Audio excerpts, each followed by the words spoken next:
E aí pessoal, bom dia, boa tarde e boa noite. Eu sou o Renato Crovella e que prazer estar de volta. Gente, estou muito feliz de estar aqui no Por Aí Vai, o podcast onde pensamentos ganham voz e sentimentos. Depois, de um período aí meio sabático, meio conturbado, como vocês sabem, por conta do último episódio do podcast, fiz uma cirurgia no coraçãozinho. Agora eu tenho um coração normal, mas conectado a uma prótese mecânica da aorta. E enfim, gente, como no último episódio eu comentei muito sobre o pré-cirurgia e sobre a cirurgia em si, a ideia hoje é pegar algumas perguntinhas aqui que vocês mandaram tanto no Instagram quanto na vida real, seja por mensagem, seja por me encontrarem pessoalmente. Separei aí as mais comuns também pra gente discutir aqui. Eu vou responder com vocês. Talvez seja curiosidade de mais alguém, ou seja dúvida de mais alguém que tá passando pela mesma coisa, ou conhece alguém que tá passando pela mesma situação. E aí essas perguntas podem ajudar, além, claro, de trazer algumas reflexões que servem para todos nós. Espero eu. Tá bom? Então o episódio hoje tá meio introspectivo, mas ao mesmo tempo bastante reflexivo. Vou tentar deixar o clima lá em cima, mas eu sei que é um assunto meio esquisitão, então vou tentar deixar o mais leve possível, mas talvez a gente pese a mão aqui em algum momento, tá bom? No final tem um momento vai com tudo, como vocês já sabem. E é isso, gente. Bora começar o episódio? Bora lá! Perguntas e respostas dos seguidores e amigos, mais reflexões.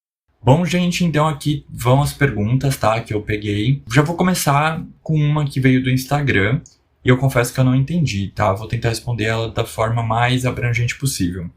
A pergunta é: dói muito? A resposta direta é: não.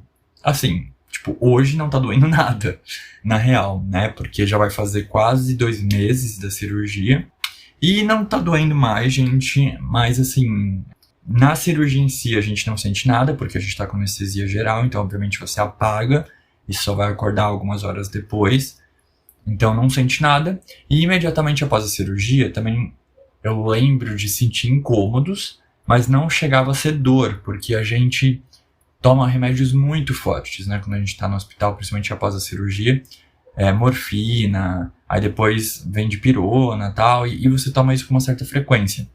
Então, imediatamente após a cirurgia, não chegava a doer, eu sentia um incômodo e tal, mas assim que eu começava a sentir qualquer dorzinha, já vinha com remédio ali, resolvia. E depois eu ficava na dipirona ali, então acho que isso dava uma aliviada também. Porém, assim que eu saí do hospital, que eu cheguei em casa, gente, meu Deus do céu, eu acho que eu nunca vou esquecer a dor que eu senti em casa na primeira semana, que eu fiquei aqui em casa. Nossa, pra deitar, gente, parecia que a minha coluna ia quebrar no meio. Era muita dor, eu chegava a quase chorar de dor, assim, quando eu ia dormir. Às vezes eu preferia tentar dormir sentado, assim, de tanta dor que eu sentia. Principalmente na coluna, mas às vezes no peito também.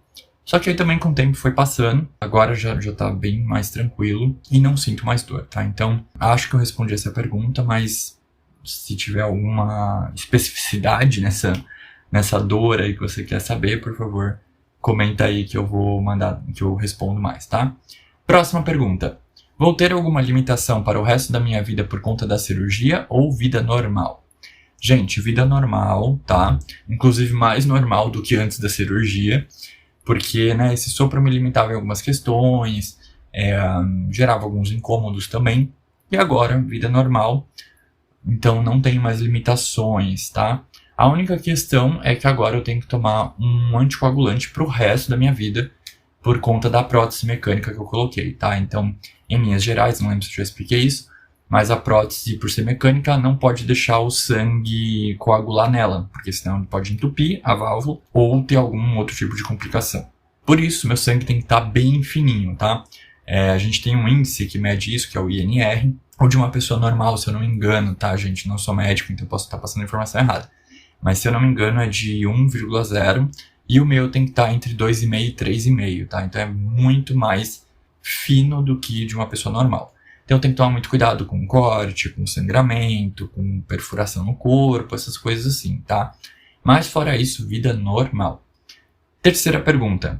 Em relação à prótese, vai precisar de algum tipo de manutenção ou outra intervenção médica no futuro? Não, gente, não tem nenhuma manutenção, assim, não tem nada que eles vão ter que ficar abrindo para mexer e tal.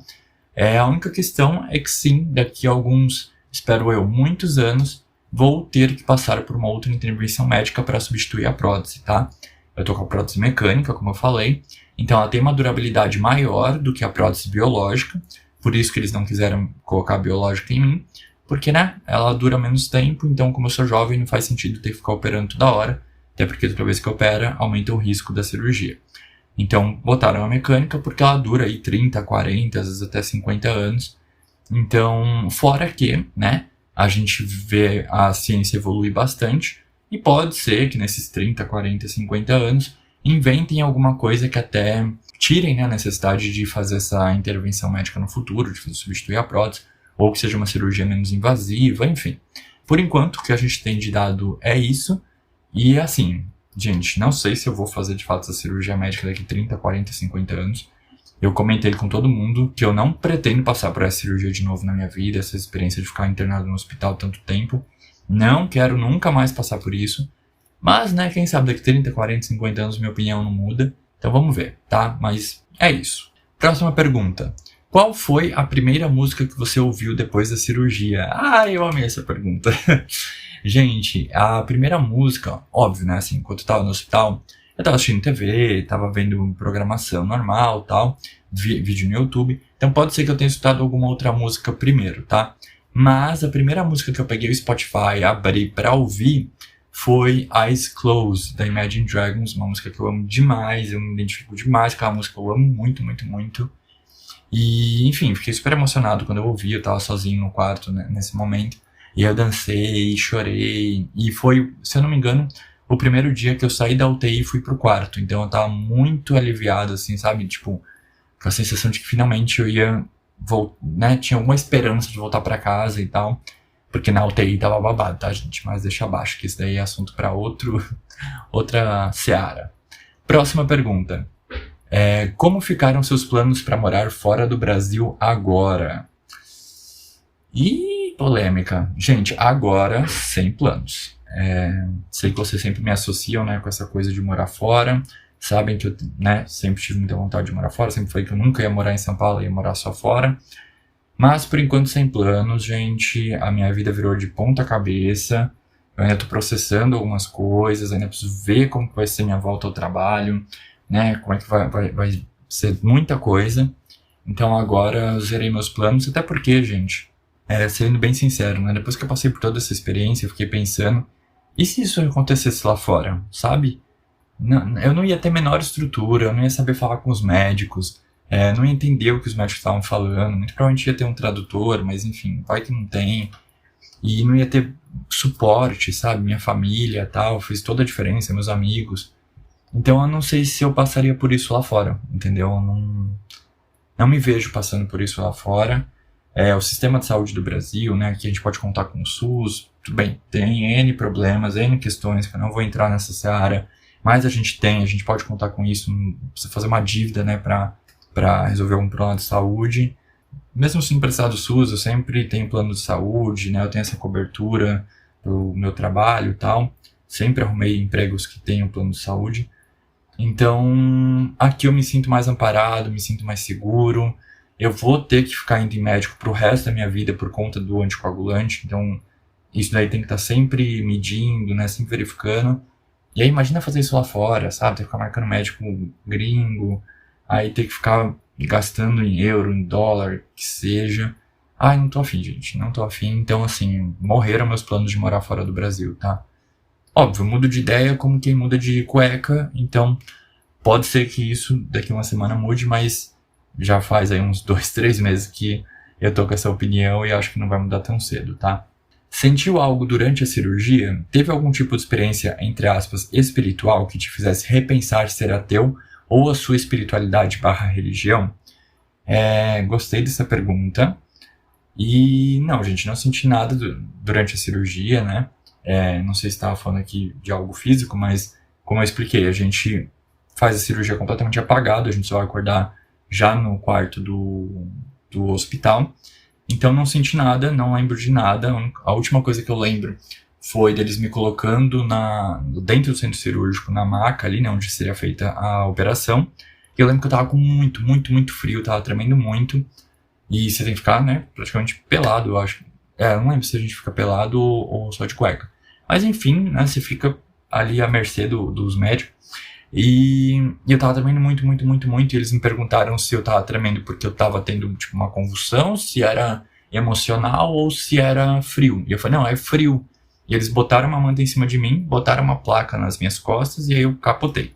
E aí já acordei no hospital, no quarto, da UTI, né, no caso. E assim, em relação a ter algum tipo de experiência espiritual, aquela coisa de experiência quase morte, não tive, gente. Não encontrei com Deus, não encontrei com Jeová, não encontrei com Orixá, não encontrei com Axé, não encontrei com ninguém. Só dormi mesmo e dormi muito bem, obrigado. E quando acordei também, tava ali com minha mãe, os médicos, tudo. Então, não senti nada sobrenatural, entendeu?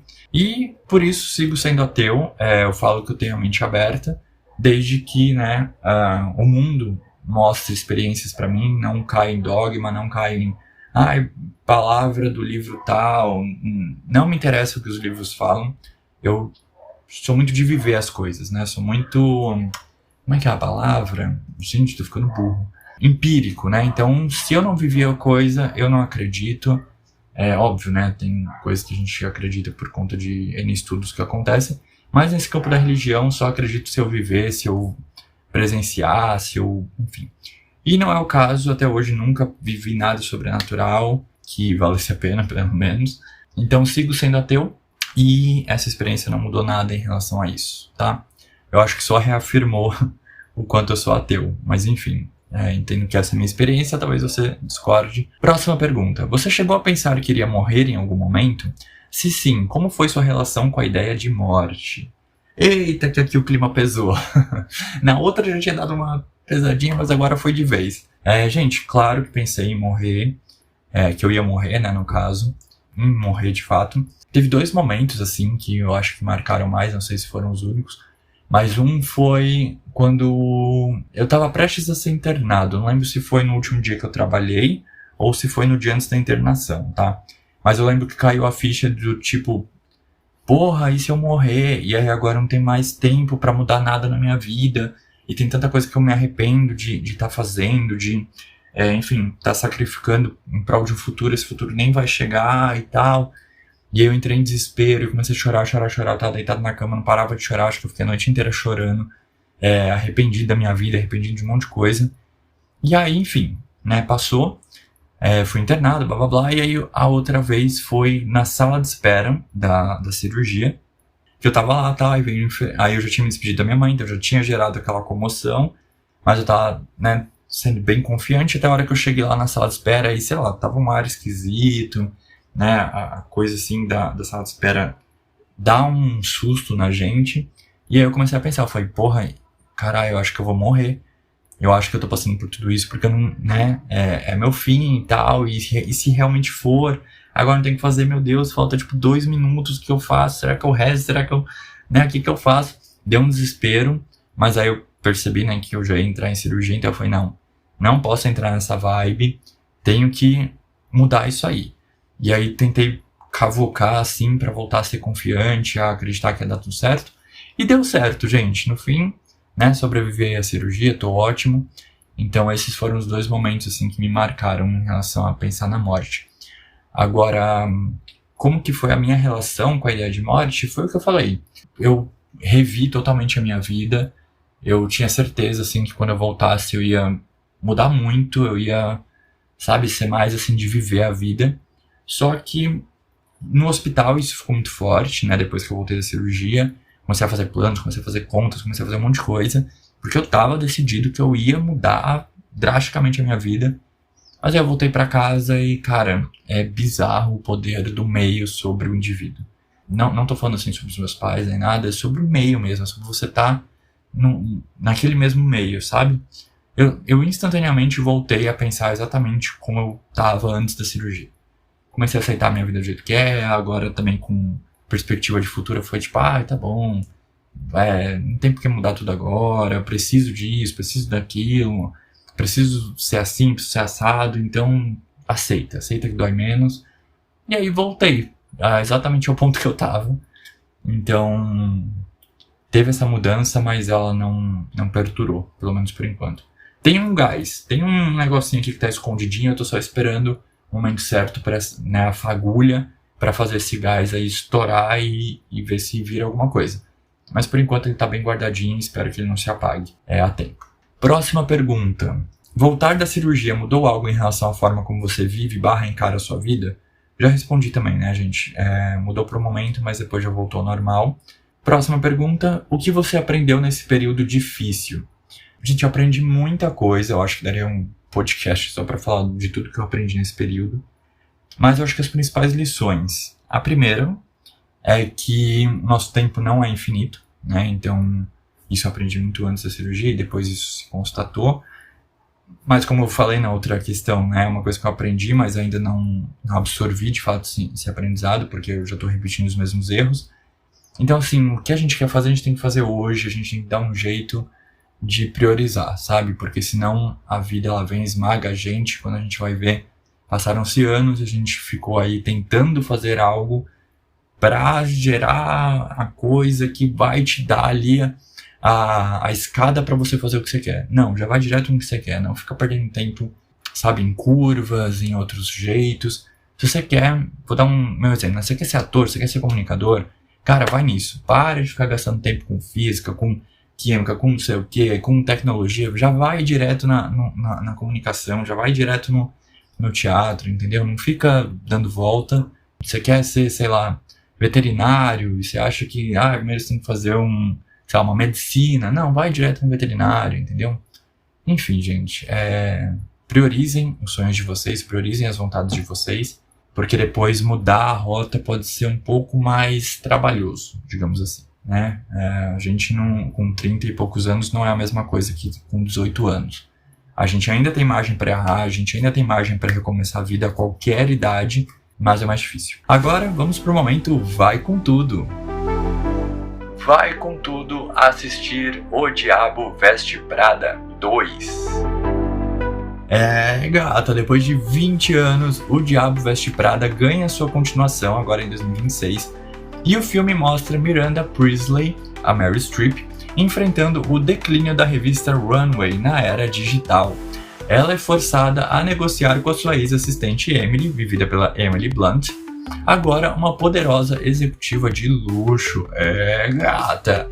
A Andy, que é a Anne Hathaway, retorna como consultora para salvar a revista e vai ter que aí, né, trabalhar de novo tanto com a Miranda quanto com a Emily.